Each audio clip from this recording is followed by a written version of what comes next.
Pour lutter contre les flux financiers illicites au Gabon, le ministère du Pétrole et du Gaz a tenu ce mercredi 23 novembre 2022 une séance de travail avec une mission conjointe de la Commission économique pour l'Afrique, la Commission de l'Union africaine, le Forum africain de l'administration fiscale et l'Agence de coopération internationale allemande pour le développement. Les flux financiers illégaux issus de la corruption des marchés illégaux et des trafics divers génèrent plus de 12 milliards de francs CFA par an au Gabon.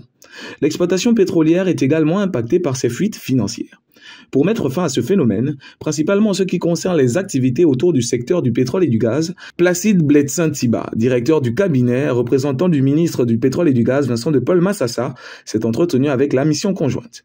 L'occasion pour cette mission d'éclairer sur les mécanismes à mettre en place pour contrer les flux financiers illicites.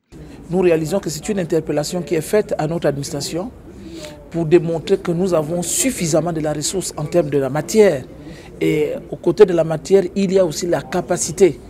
Nous avons des techniciens qui sont hautement formés, mais seulement au regard de tout ce qui a été énuméré ici, nous réalisons que nous ne profitons pas au maximum des revenus de l'exploitation pétrolière.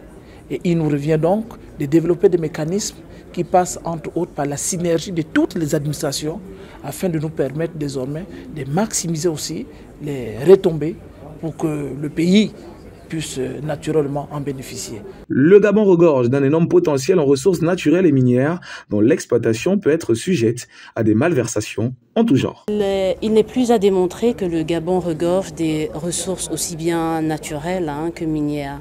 Donc il est important pour cette mission de cadrage justement de valoriser cette richesse, ces richesses naturelles.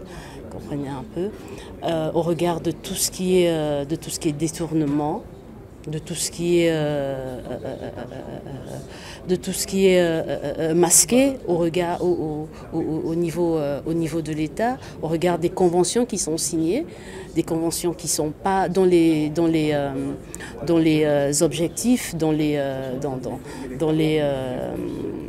les priorités ne sont pas clairement définies. Donc il est important pour le gouvernement gabonais de recentrer ce débat et de revoir ces conventions vis-à-vis de ces investisseurs étrangers.